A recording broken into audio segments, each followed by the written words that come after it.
did not own. Beneath the surface, anger simmered, and whispers of rebellion began to rise. Then came the storm of the Second World War. Japan swept through Southeast Asia, seizing control from the French. Amid chaos, a revolutionary named Ho Chi Minh returned to his homeland. Having lived abroad, he had studied communism and nationalism, ideas that would merge into his dream of an independent Vietnam. In 1941, Ho founded the Viet Minh, a resistance movement that fought first against Japanese occupation and later against the return of the French. When World War II ended in 1945, Ho Chi Minh stood before thousands in Hanoi and declared Vietnam's independence, quoting words from the American Declaration: "All men are created equal. They are endowed by their Creator with certain unalienable rights." But the world was changing. The great powers of the 20th century were dividing the globe into two camps: the capitalist West, led by the United States, and the communist East, led by the Soviet Union. Vietnam, small and war-torn, was about to become their newest battlefield. The French refused to let go. War erupted. The First Indochina War, a brutal struggle that lasted 8 years. Villages burned, jungles became battlefields, and thousands died. Finally, in 1954, at the valley of Dien Bien Phu, the Viet Minh surrounded and crushed the French garrison. It was a victory that shocked the world. A colonial army defeated by a people once considered powerless. The triumph, however, brought not peace but division. At the Geneva Conference later that year, diplomats from around the world gathered to decide Vietnam's fate. The agreement: Vietnam would be temporarily split along the 17th parallel, north and south, like a scar across the land. In the north, Ho Chi Minh and his communists took power, promising equality, reform, and unity. In the south, the United States supported Ngo Dinh Diem, a Catholic nationalist who opposed communism and vowed to build a free Vietnam. What began as a temporary division soon hardened into two separate nations, each claiming to be the true Vietnam. Families were divided, loyalties torn apart. Beneath the political lines, the ordinary people wanted only peace, but peace was slipping away. Meanwhile, in Washington, the United States watched nervously. American leaders believed in the domino theory, the idea that if one nation in Asia fell to communism, others would follow like a chain of falling tiles. To them, Vietnam was not just a distant country. It was a test of will, a symbol of America's promise to contain communism wherever it spread. So advisors were sent, then weapons, then money. Each year, the American footprint grew deeper. What began as support would soon become intervention, and then full-scale war. No one could imagine the devastation to come: jungles drenched in fire, villages erased from maps, and soldiers returning home with haunted eyes. The war that was meant to stop communism would instead divide America itself and scar generations on both sides of the Pacific. This is the story of how a nation's dream of freedom became the stage for one of the most controversial wars in history. The story of courage and sacrifice, of loss and protest. The story of the Vietnam War. The escalation begins 1955 to 1965. The year was 1955. The guns of the French had fallen silent, but the seeds of a new conflict were already taking root. Vietnam stood divided, north and south, two governments, two ideologies, and two visions for the same nation. In the north, Ho Chi Minh's government began rebuilding from the ashes. Land was redistributed, industries nationalized, and a sense of revolutionary pride spread through villages and towns. The people were told they were part of a great struggle, not just for Vietnam, but for all oppressed nations of the world. In the South, President Ngo Dinh Diem ruled with American support. The United States poured in money, weapons, and advisors, determined to make South Vietnam a bulwark against communism. To the American leaders, Diem was a strong anti-communist ally. To many Vietnamese, he became something else: authoritarian, disconnected, and unwilling to share power with his own people. Elections that were promised under the Geneva Accords never took place. Diem refused, fearing the communists would win. And so, the country's reunification, once only postponed, began to feel impossible. Across the countryside, discontent grew. Former Viet Minh fighters who had stayed in the South felt betrayed. Villagers resented Diem's harsh rule and corruption. From this anger, a new resistance was born, the National Liberation Front, known to the Americans as the Viet Cong. They fought not with tanks or planes, but with shadows and silence. They struck at night, disappeared by dawn, blending with the jungle and the people. Their slogan was simple: the Americans will leave, but we will still be here. By the early 1960s, the United States had more than 10,000 military advisors in Vietnam. They trained South Vietnamese troops, planned operations, and directed counterinsurgency missions. But the enemy they faced was unlike any other. The Viet Cong moved through a network of underground tunnels, hidden paths, and secret bases. They fought not for pay or orders, but for an idea: independence. To counter them, the Diem regime launched the Strategic Hamlet Program, relocating villagers into fortified camps, hoping to cut off guerrilla support. But instead of safety, it brought resentment. Families were uprooted from their ancestral homes, and loyalty to the government weakened even further. Meanwhile, American leaders in Washington debated their next move. Each administration, Eisenhower, then Kennedy, and later Johnson, faced the same question: should the United States send troops? Could America afford to lose another country to communism? In 1961, President John F. Kennedy increased U.S. involvement. He believed that helping South Vietnam stand on its own was essential. Helicopters, napalm, and modern weapons were introduced. Green Berets were sent to train local forces. The war was still limited, but the shadow of escalation loomed large. Then, in 1963, a turning point came. Diem's regime, weakened by corruption and his persecution of Buddhist monks, lost all credibility. Protests erupted. Images of monks setting themselves on fire in Saigon shocked the world. Within months, Diem was overthrown and killed in a coup, one that happened with quiet U.S. approval. But instead of stability, chaos followed. One government fell after another. In the jungles, the Viet Cong grew stronger. In Washington, frustration grew. Then, in 1963, a turning point came. Diem's regime, weakened by corruption and his persecution of Buddhist monks, lost all credibility. Protests erupted. Images of monks setting themselves on fire in Saigon shocked the world. Within months, Diem was overthrown and killed in a coup, one that happened with quiet U.S. approval. But instead of stability, chaos followed. One government fell after another. In the jungles, the Viet Cong grew stronger. In Washington, frustration grew deeper. Then came August 1964, the moment that would change everything. In the dark waters of the Gulf of Tonkin, 2 U.S. destroyers, the Maddox and the Turner Joy, reported being attacked by North Vietnamese patrol boats. The incident remains disputed, but the reaction was swift. President Lyndon B. Johnson went before Congress, declaring that the United States had been attacked. Within days, the Gulf of Tonkin Resolution passed, giving the president broad powers to wage war in Southeast Asia without a formal declaration. It was the spark that ignited a full-scale inferno.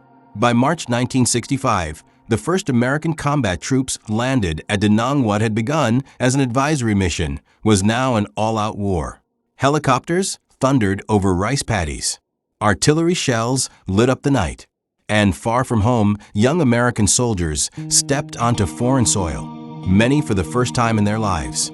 They came believing they were fighting for freedom. They would soon discover they were fighting a war with no front lines, no clear enemy, and no easy victory. Vietnam, once a land of rivers and quiet villages, was now the center of the world's attention, a battlefield where superpowers collided and innocence burned. Fade Out. Title appears, Part 3, Into the Jungle.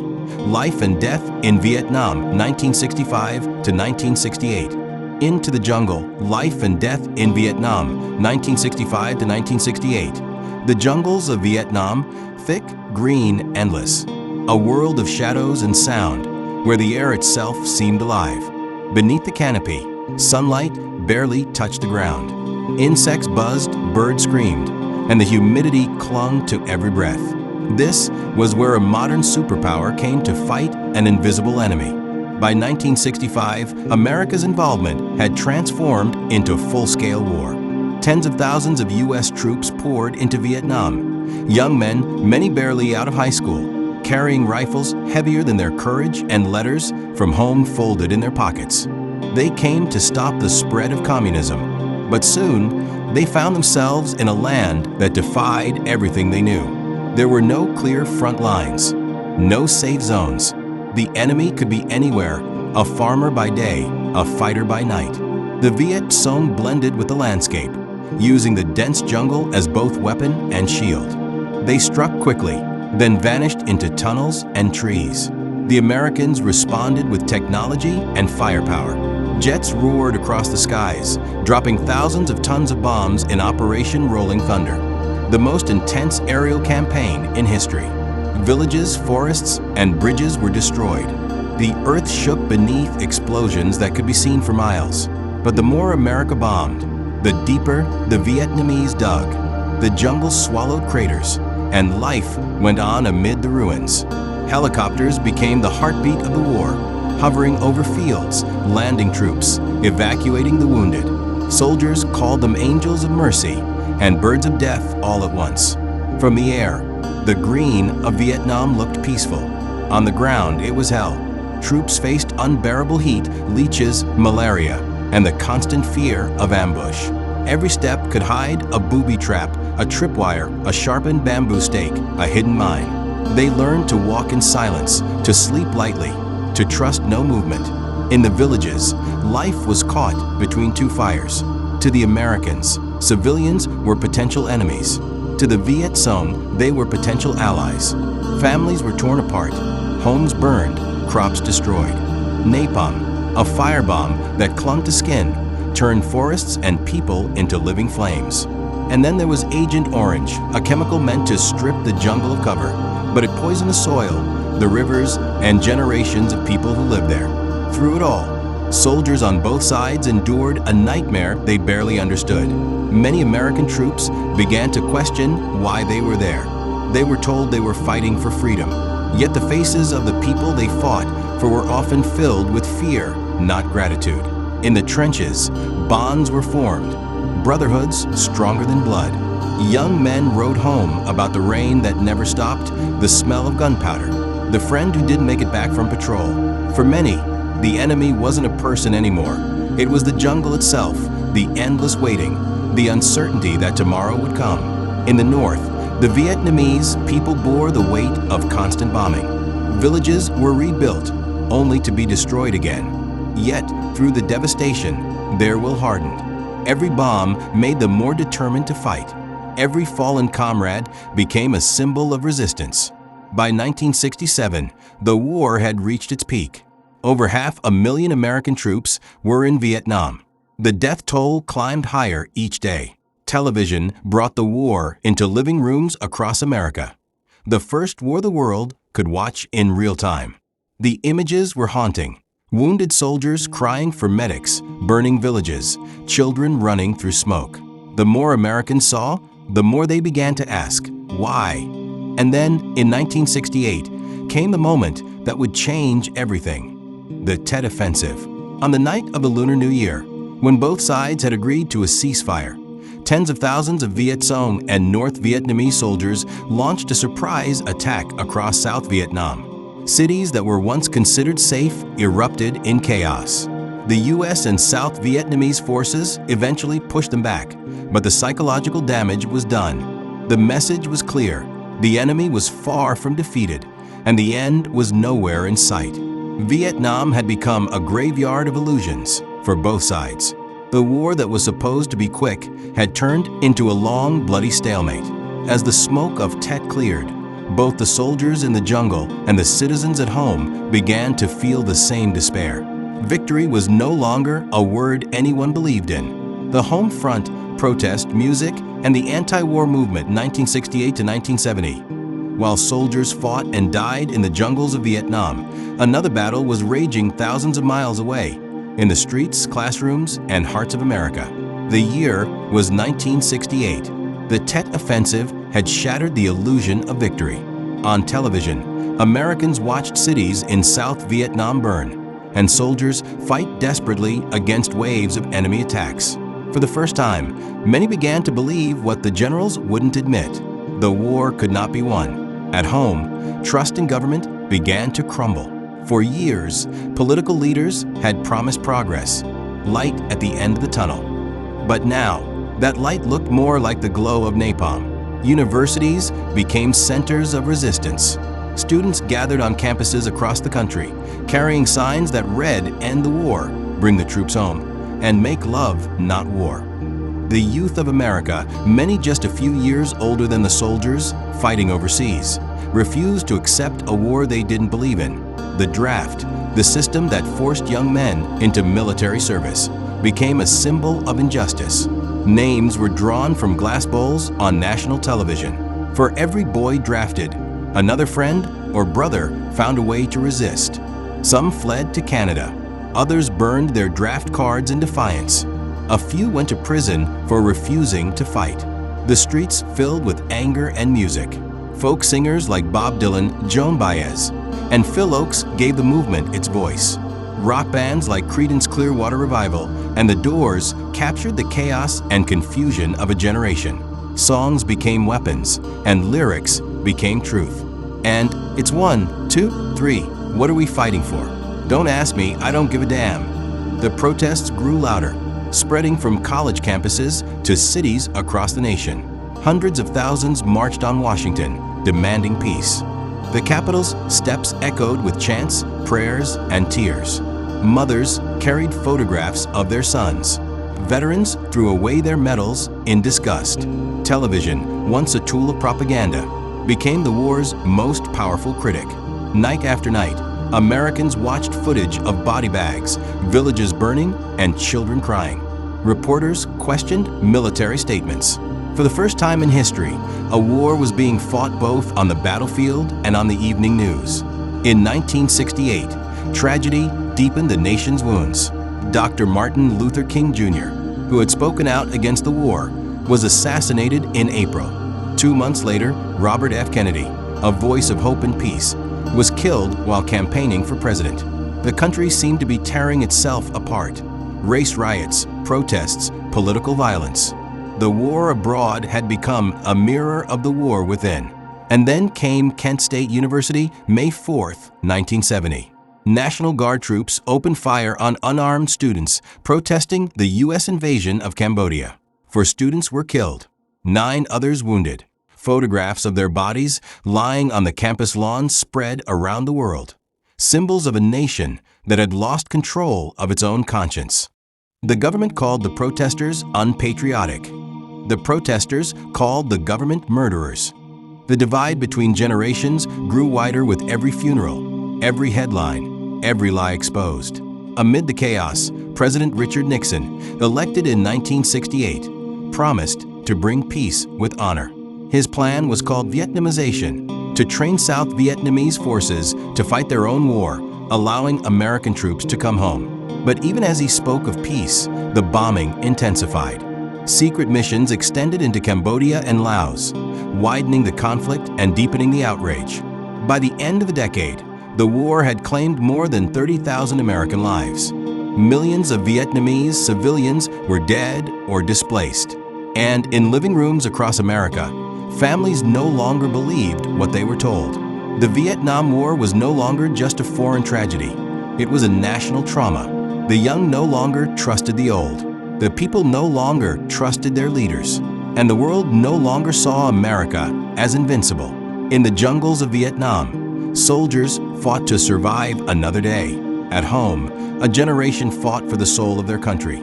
The turning point, Vietnamization, and the fall of Saigon, 1970 to 1975. By the early 1970s, the Vietnam War had dragged on for more than 15 years.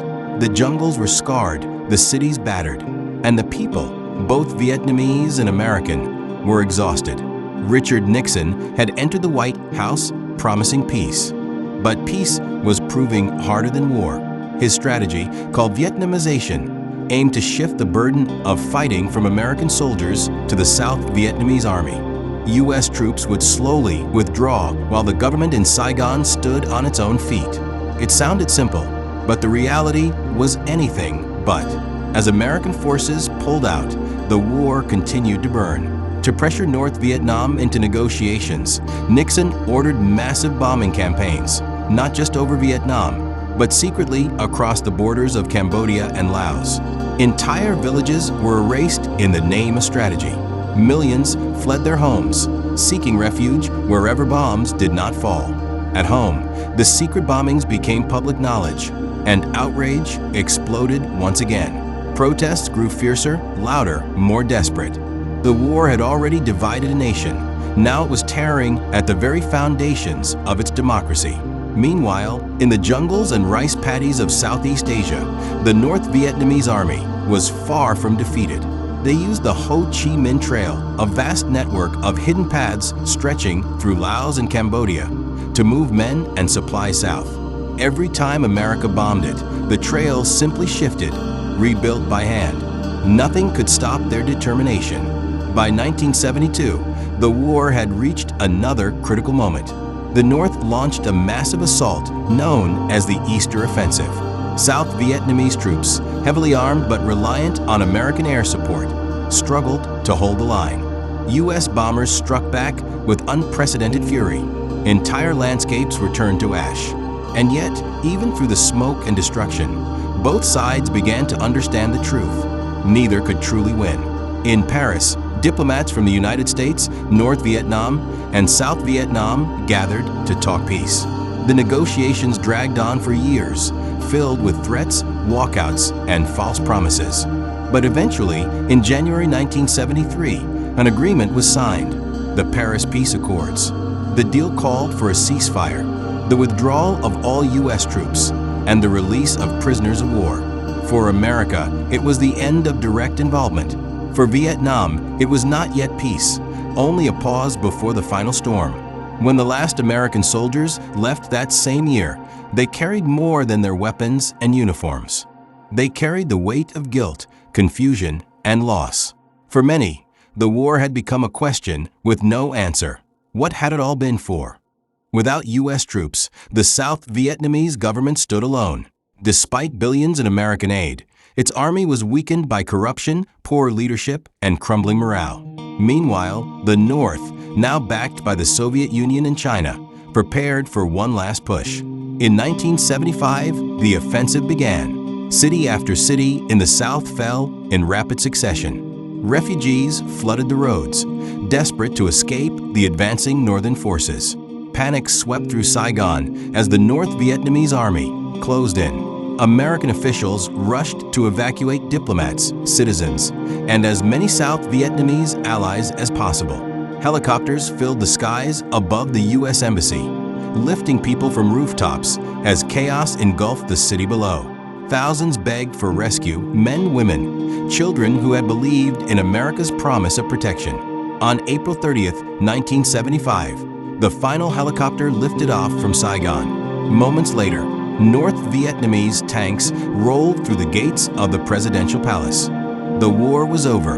The flag of the Viet Cong rose over the city that had once symbolized America's determination to stop communism. Vietnam was finally united, but at an unthinkable cost. More than 3 million Vietnamese had died.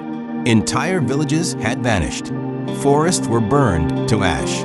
In the United States, 58,000 soldiers never came home. Those who did returned to a country that often greeted them not with gratitude, but with silence or shame. The war had left wounds that no treaty could heal, not in Vietnam, not in America, not in the human spirit. From the rice fields of the Mekong to the marble halls of Washington, the echoes of Vietnam lingered, a haunting reminder of what happens when ideology blinds humanity.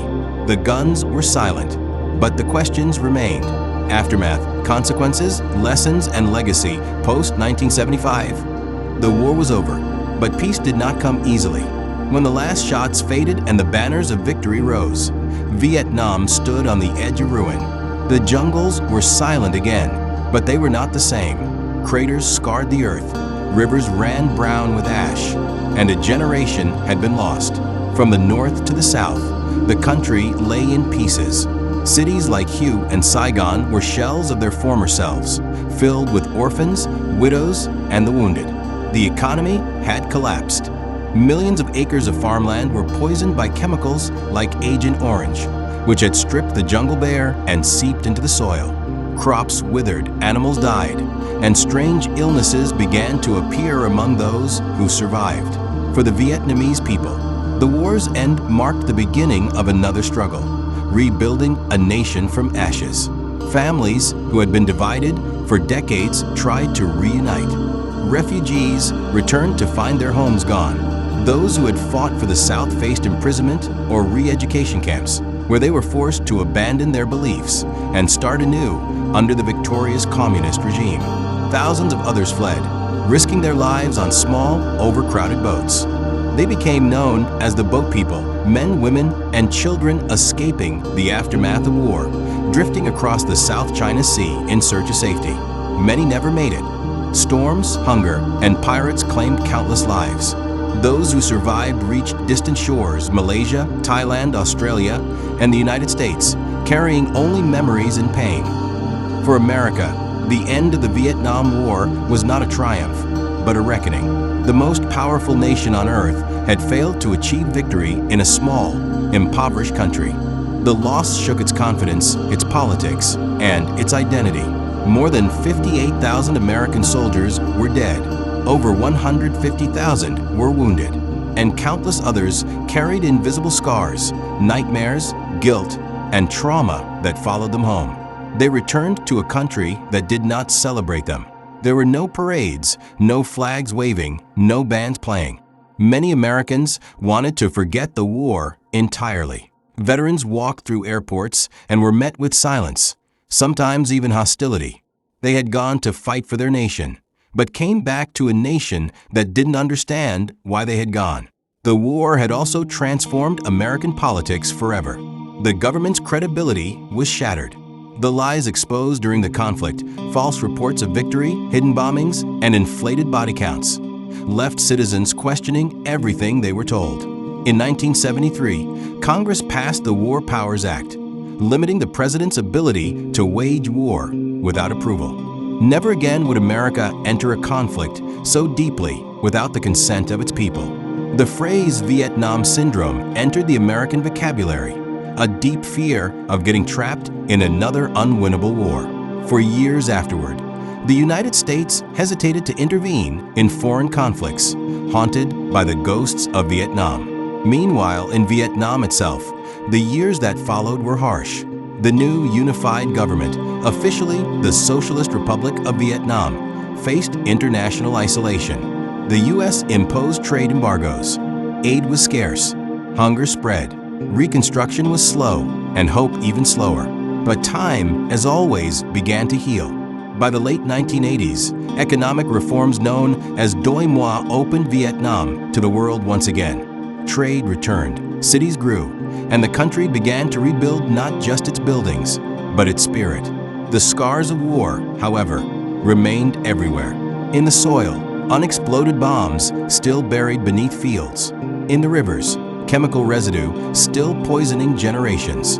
And in the hearts, mothers who never saw their sons again, soldiers who never forgot what they saw. Yet even amid the pain, there were moments of reconciliation. In 1995, 20 years after the fall of Saigon, the United States and Vietnam normalized diplomatic relations. The two nations, once mortal enemies, now traded goods, culture, and even tourists. Former soldiers met face to face. Men who had once tried to kill each other now shaking hands, their shared sorrow heavier than their past hatred. Across America, memorials began to rise. The most famous, the Vietnam Veterans Memorial Wall in Washington, D.C., was unveiled in 1982, a long black wall of polished stone, engraved with more than 58,000 names. Visitors walk its length in silence, seeing their reflections merge with the names, as if the past still reaches out from the stone. People leave flowers, photos, and dog tags. Some trace a name with their fingers and whisper, "I remember." For the Vietnamese, remembrance takes a different shape. Quiet altars in homes, incense smoke curling toward the heavens, prayers for peace and forgiveness. The legacy of the Vietnam War is not just written in history books. It lives in the way nations approach war and peace, the way media questions power, and the way people demand truth. It taught the world that technology and strength alone cannot win hearts, that understanding a people, their history, their culture, their pain, matters more than any weapon ever could. In the decades that followed, filmmakers, writers, and artists tried to capture what it all meant. Apocalypse Now, The Deer Hunter, Born on the 4th of July, each a reflection of trauma, guilt, and the search for meaning in chaos. The Vietnam War was more than a military conflict. It was a human tragedy that reshaped. Human cost and healing, the war had ended, but the silence that followed was heavy. Not the silence of peace, but of loss, of things that could never be spoken again. Across Vietnam, the land itself seemed to grieve. The forests that once whispered with life were now ghostly and still. The rivers, once clear, ran muddy through fields where bombs had fallen. Farmers returned to find their land littered with unexploded shells. Every harvest was a gamble between survival and death. For the survivors, life after the war was not about victory. It was about endurance. Women searched through ruins for the faces of husbands and sons who would never come home. Children wandered through villages holding faded photographs, asking strangers, "Did you see my father?" In the countryside, burned-out tanks rusted beside graves marked only by bamboo crosses. The war had not spared anyone. Not the soldiers, not the civilians, not even the unborn. Agent Orange, the chemical defoliant used to strip away the jungle, lingered in the soil and water. Decades later, babies were born with deformities. Men and women fell sick with cancers they could not name. Scientists would later count millions of people affected, long after the war had officially ended. In hospitals, doctors worked with almost nothing. Old equipment, empty shelves, and too many wounded to count. Nurses wept quietly as they cleaned wounds that never healed, both on the body and the soul. And yet, amid the destruction, the human spirit refused to die. Communities began to rebuild. Villagers gathered broken bricks and pieces of tin to construct homes. Farmers planted rice in bomb craters, turning scars into life again. Mothers taught children songs about peace, so that the next generation might grow up without hate. But healing the land was easier than healing the heart. Thousands of Vietnamese veterans struggled in silence. They had fought for a cause, but many were unsure what that cause had truly been. Night after night, they saw the faces of those they'd killed or failed to save. The sound of gunfire haunted their dreams. Half a world away, in the United States, another kind of battle was unfolding. American veterans returned to a country that did not understand them. They were not greeted as heroes, but as reminders of a war everyone wanted to forget. Jobs were scarce. Alcohol and drugs became an escape. Families fell apart. Many veterans ended up homeless, living under bridges and in alleyways, carrying medals in one pocket and memories they couldn't share in the other. Doctors began to notice a pattern: sleeplessness, flashbacks, rage, depression. They called it post-traumatic stress disorder, PTSD, though the pain had existed long before the name. Some veterans joined support groups, finding comfort in the only people who truly understood each other. Others turned to art, painting the jungle, the fire, the loss, trying to draw out what words could not say. In time, both nations began to talk about what had happened, not as enemies, but as people. Veterans from both sides met at memorials, standing together in silence. They shared photographs, names, and tears. Some Vietnamese villagers forgave the men who had bombed their homes. Some American soldiers knelt before graves they had once created. The act of remembering became an act of healing. In classrooms, teachers told stories not of victory or defeat, but of humanity, the mistakes, the courage, the grief. In literature and film, the war found new voices. Stories like The Things They Carried by Tim O'Brien and films like Hearts and Minds gave shape to the invisible wounds of a generation.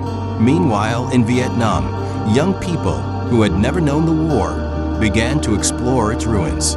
They found old helmets and bullets buried in the soil and wondered how their grandparents had survived. For them, the war was history, but also heritage, a warning written in blood and memory. Slowly, Vietnam began to open itself to the world again. Tourists came to see the tunnels of Siu Chi, the war museums, the fields of battle now covered in green. Former enemies became visitors, travelers, even friends. In the markets of Hanoi and Ho Chi Minh City, American voices mixed with Vietnamese laughter, proof that the world, no matter how divided once, could still find harmony. Time, as it always does, softened the edges of memory. The pain never vanished, but it learned to live alongside hope. Today, in both Vietnam and the United States, Memorial Days are held every year. People light candles, recite poems, and lay flowers for those who never came home. Old soldiers tell stories to their grandchildren, not of war's glory, but of its cost. And in that telling, healing continues. Because healing is not forgetting, it is remembering with compassion. The Vietnam War left no winners, only lessons about power, pride, and the fragile beauty of human life. And in the quiet that follows the final gunshot, those lesser lessons learned in reflections, the story of the Vietnam War is not just a story of nations. It is the story of humanity itself. A story of ambition and fear, of courage and loss, of how easily ideals can turn into ashes when men forget the cost of power. When the last helicopter lifted off from the roof of the U.S. Embassy in Saigon, the war did not truly end. It continued, in memory, in politics, in the questions that refused to fade. What had been gained? What had been lost? And could it have been different? The Vietnam War forced the world to look at itself in the mirror. It revealed the limits of military might, the fragility of truth, and the depth of human endurance. For the United States, it shattered the illusion of invincibility. For the first time in modern history, the most powerful nation on earth was humbled, not by a stronger enemy, but by its own misunderstanding of the people it tried to control. The lesson was clear: you can conquer land, but not hearts. You can destroy an army, but not an idea. In Washington, policymakers began to realize that numbers, body counts, bombing statistics, military reports could never measure victory. War, they learned, is not fought only on the battlefield, but in the minds of people. And in that war of hearts and minds, America had lost long before its troops came home. For Vietnam, the war became both a wound and a source of strength. Out of destruction, the country rebuilt itself, brick by brick, rice field by rice field. The people endured, because endurance had become their greatest weapon. They taught the world that resilience can bloom even in the ruins of war. For the generations that followed, the Vietnam War became a symbol, a warning, a mirror, a lesson in humility. It taught leaders that ideology cannot justify endless suffering. It taught soldiers that bravery means more than obedience. And it taught citizens everywhere that the truth must be questioned, even when wrapped in the flag. In classrooms, young students now study the Vietnam War not for its battles, but for its meaning. They learn about the Gulf of Tonkin, the Tet Offensive, the protests at Kent State, and they ask why. They see how lies and fear can lead nations into tragedy, and how voices of dissent, though small, can change history. In art, the war continues to live. Paintings, songs, and films capture the agony and beauty of survival. The haunting sound of helicopters, the photograph of the girl running from napalm, the quiet reflection of a veteran staring into the past. These have become symbols larger than any victory parade. They remind us that behind every statistic is a face, a name, a story. That every war begins with words and ends with silence. And yet, even within that silence, hope endures.